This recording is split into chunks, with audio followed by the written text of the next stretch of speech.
In this video, I want to give my scientific explanation behind something, but more importantly, I want to really go to war with a belief because I feel like it's got a lot of people held down. And so I want to explain what it means to be a prosperitan, a prosperous person. I remember not too long ago, I was listening to a Alex Ramosi video, and it was like 6 months after you die, no one will remember who you are. Everyone will be back to normal. The world will be back to normal. While that may be a realistic view, it is also very pessimistic in nature. It tends to look towards the ugly side of humanity and what we are truly capable of. I've been studying a lot of the great conquerors of history here recently, and like Stoics, philosophers, effective communicate, like the greatest orators of all time. Who has the most badass stories in history? Because I think nature and existence is kind of cyclical.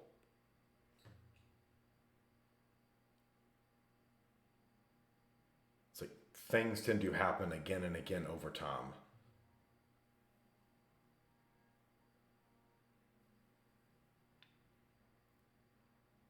But I really don't like the negative outlook. I think one of the biggest principles I've learned from all these orators and great leaders and people who have really cemented their name into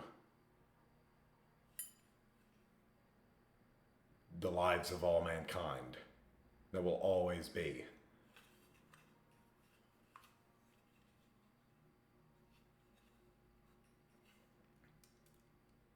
But it's like they became an embodied, an idea.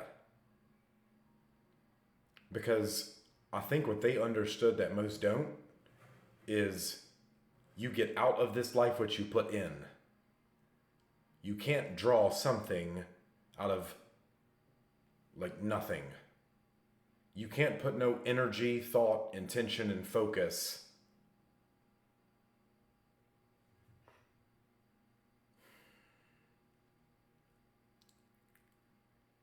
what's the best way to put this for you?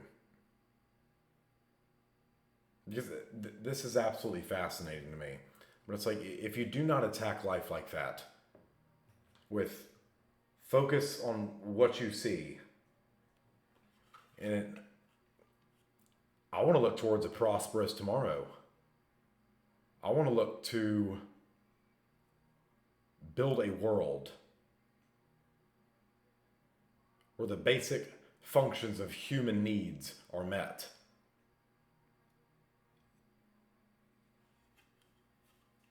I think that makes the world a 10 times more beautiful place. Because the reality that we live in right now is a molestation of something beautiful. And it's deteriorating people's self-images.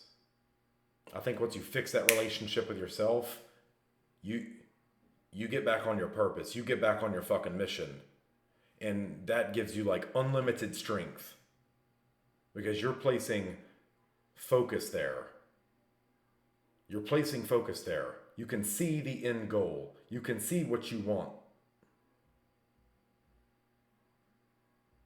And if you paint the picture, paint the vision big enough, you get drawn to it. That's how the brain works. That's what the reticular activating system is for. Going after what's familiar. Going after what's predictable. Going after what it sees. You feed the instructions to it in the form of pictograms. That's how your brain interprets information, is it makes pictures.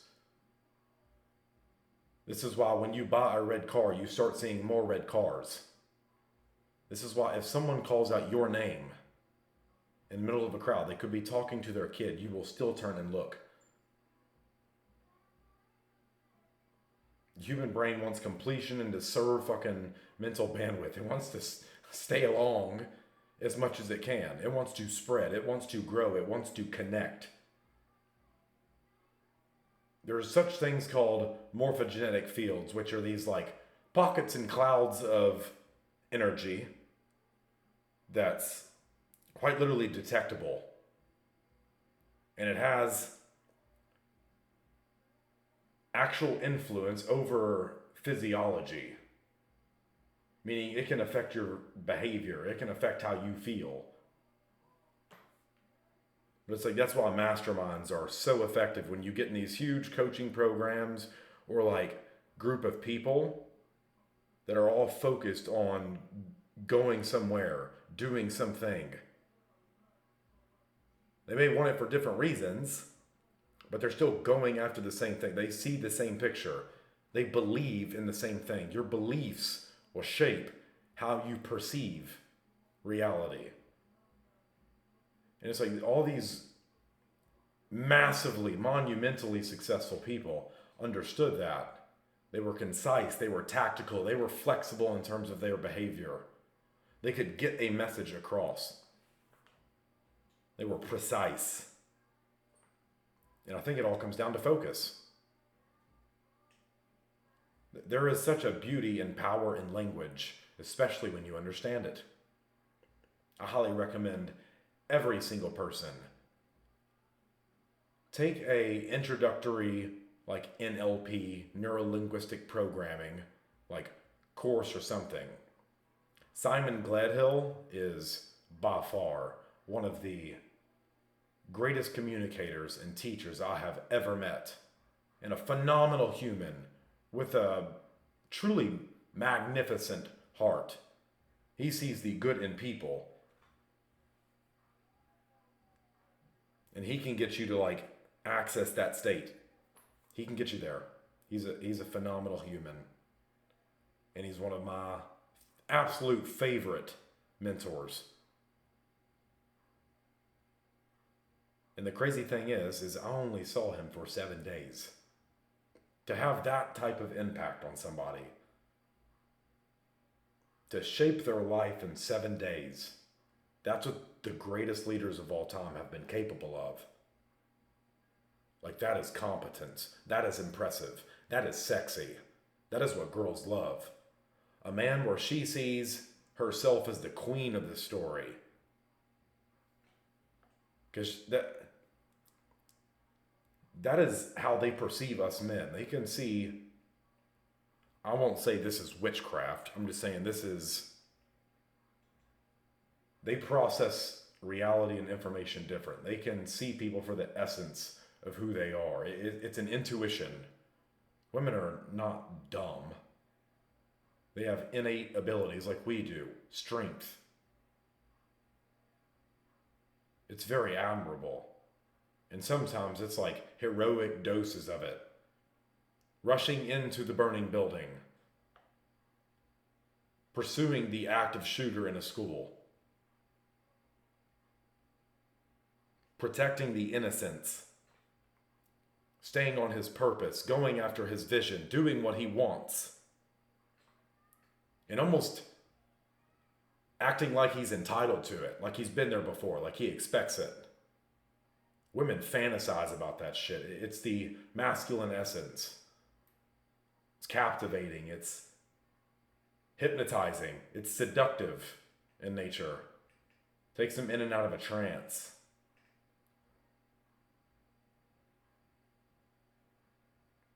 But it completely spikes their emotions.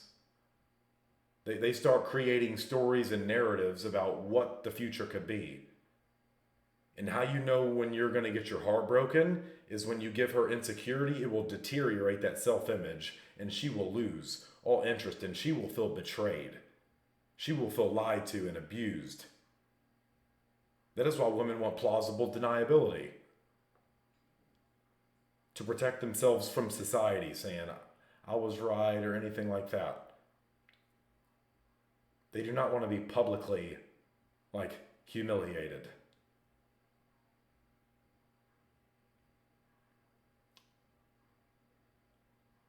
But they are still, like, kinky freaks. They will break rules for the right guy.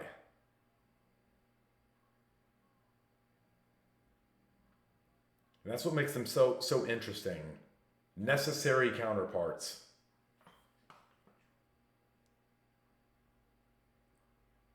The good to our bad. A direct reflection. A woman is a mirror of her man.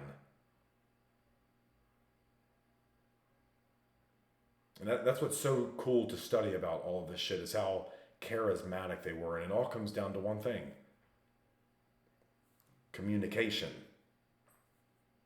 The ability to get a message across. Get things seen in your way. Have people fight under your terms.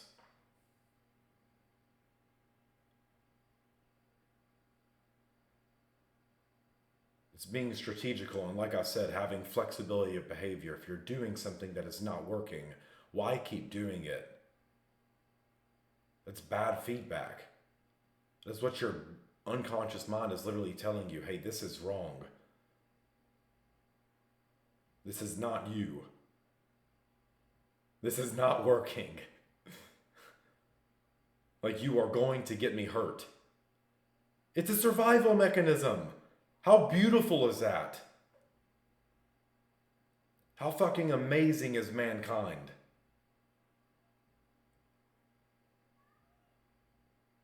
And I promise you, once you step in and embody that energy of creating a future so big for yourself, you have no other alternative than to live in it.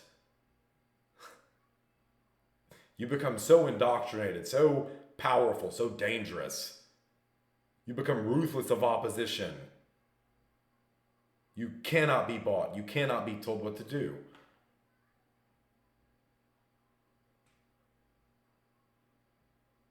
You become respected and feared and loved, all at the same time. It's amazing. What's funny is we typically accept what? We accept rejection, and we typically reject exception.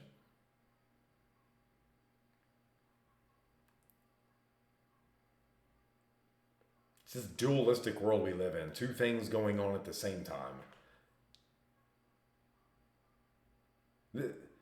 Understand it, like, seeing the world this way and seeing people this way, it's so fucking cool. You get to see the beauty of, the only thing I can call it is God's creation. Something that amazing can only be thought of by something so amazing, bigger than all of us, but still in all of us.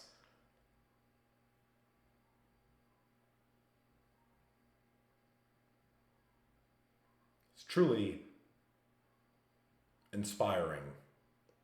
And this is why I really want to understand, like, quantum physics and stuff better.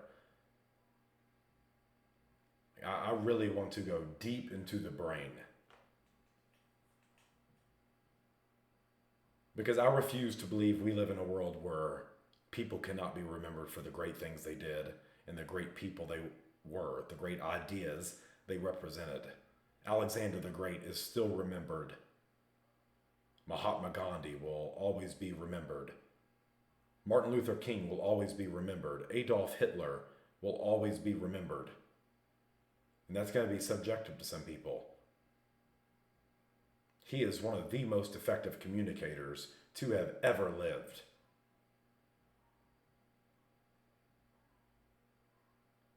How he rose to power that quickly from a party of 7. It's like, we can learn from his mistakes.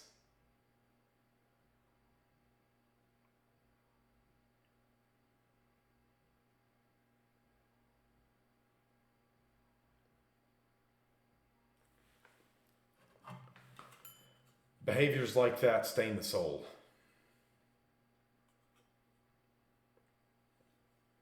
And I truly feel bad that people out there like that do rise to power who do not have love in their heart. To have to feel like they have to resort to booze or bimbos just for an ego stroke or a pick-me-up. Fix the relationship with yourself. Fix the you that is you. And build it into what you want it to fucking be. And ever since I've been installing this stuff into my psyche, this person I am, my identity, how I view myself, the story you tell you about you is the most convincing one ever.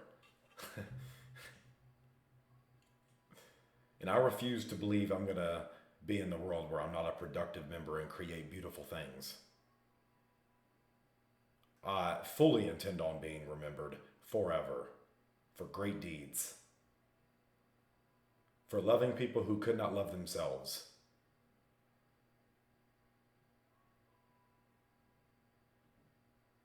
for showing people how to build something better for themselves. And not just better, but different.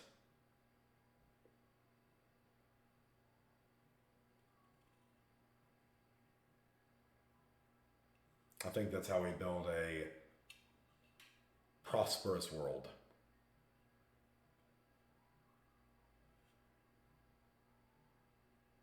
And that to me is a reality worth seeing. Love you all. Keep being awesome. If you want some pretty awesome mathematics language patterns or ways to get your message across, ways to tell a story, go to runningbuddiesacademy.com, opt into my entirely free newsletter. Okay? Peace out, party people.